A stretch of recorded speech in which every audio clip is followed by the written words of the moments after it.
Hello guys. So, may kinikrave ako ngayon. Yan yung lulutuin ko.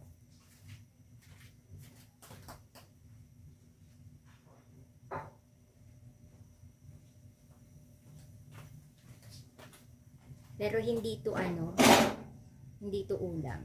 Ito yung binili ko pala na kalan. Yan. Yung infrared ng Euro House.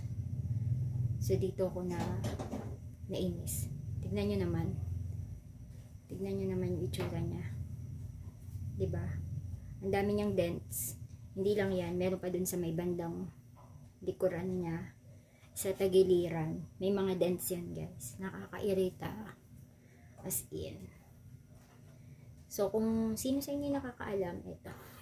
Tinulutuin ko. Hindi to pang ulam. Pang sausawan lang to. Pero sa akin kasi,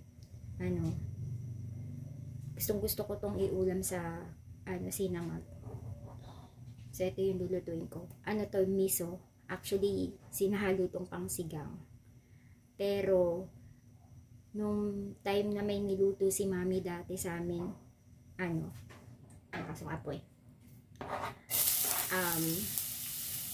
Yan yung pinaka parang sausawan niya.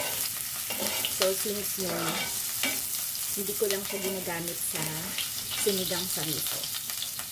Ginagamit ko namin siya na first time ko yung natikman kay Mami Iten.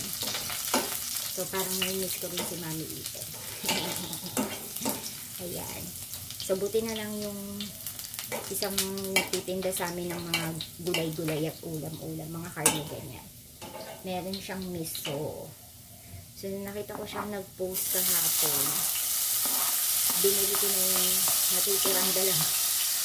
Ito yung dalawang balot yan siya.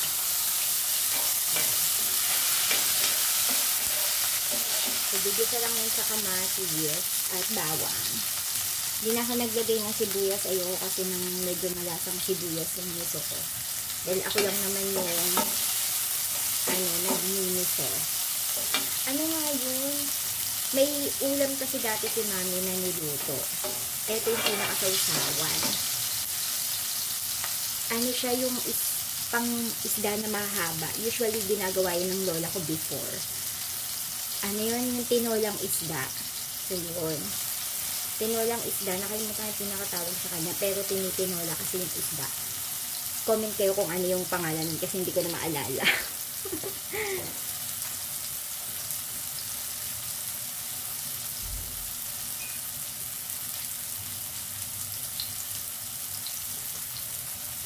Basta yun. Siya. Tinolang isda. Basta tinolang isda ang yung tawag sa kanya. So, ang gagawin dito, kailangan lulutuin natin lutong-luto yung kamatis. Yung tipong parang nagiging paste na siya. Gusto ko nga rin siyang lagyan ng konting tomato paste. May natitira pa.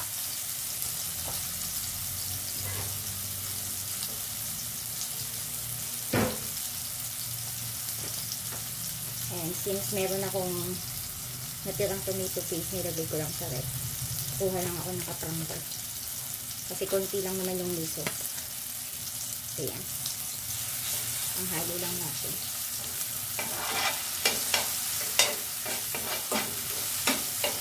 Sasarapan kasi talaga ako dito. Kasi, siya, maasim-asim. Dahil nga, di ba yung mga pangsiligang sa miso, ito yan yung hinahalo. So, maasim-asim siya. So, wait lang. Nagkakulong din ito.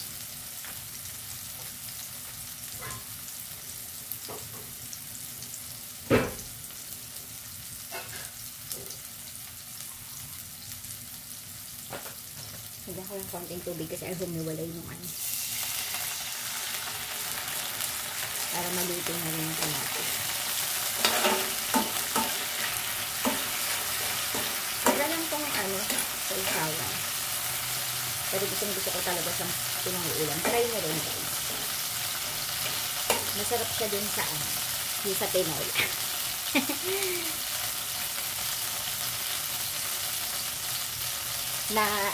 na-emphasize kasi yung lasa ng asin-asin niya. Kasi lasa. Oh my God, naninilamsik. Aray. Naninilamsik siya. Itong tuloy na siya.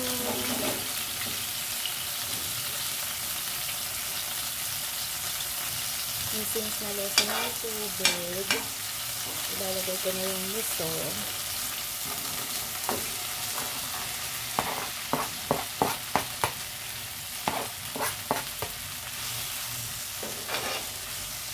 Hindi na natin nadurog yung miso. Ang durog-durog din lang. Medyo tumigas siya kasi nilagay ko siya sa chiller. Kagabi ko pa kasi ito nabili. Nakalimutan ko nga siyang lutuin. Kalimutan ko. Tinolang manok yung ulam namin kagabi. Tinolang manok yung niluto ko pero hindi ko alam kung ba't di ko ito niluto. Kaya ko nga ito binili dahil tinola yung ulam namin. Ito ko ba? Kalimutan ko. Sige, ulit natin konting tubig.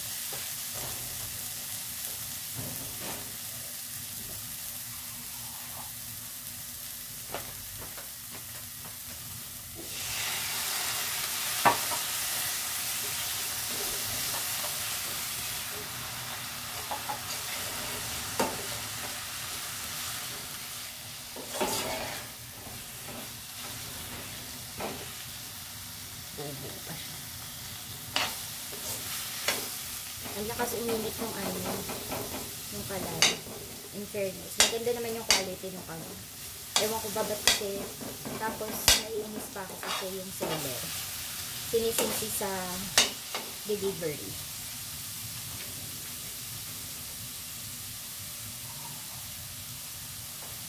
Kung bakit sira yung...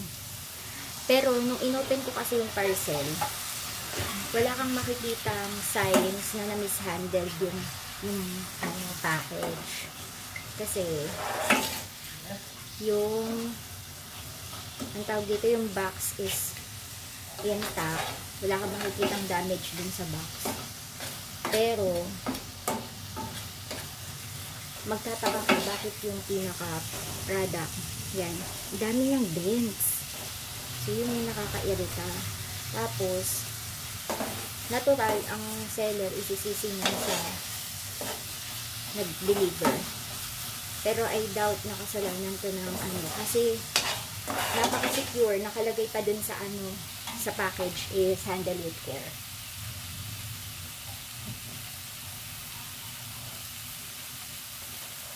Naka-handle with care, may package siya nung may tape siya na handle with care, ganyan kineso. Tapos, wala ka talagang makikitang na-mishandle yung or hindi inayos yung pag-aano mo. Tsaka yung nagdi-deliver kasi sa amin, matagal na namin siya taga-deliver dito. Kaya, nakakausap namin yun na kapag meron kami mga malalaking parcel na is ingatan. Kasi, kadalasan gamit yun sa bahay. So, lagay lang akong konting patis. Konti lang. Ang add lang ng lasa. Ang add ng flavor.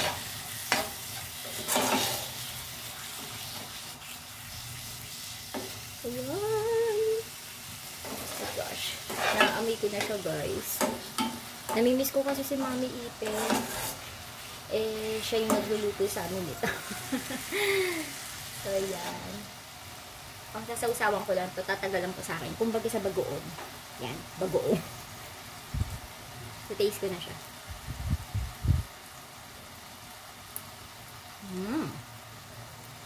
Yummy. Ako lang yung makakain ito. Parang I think kulang pa siya ng konting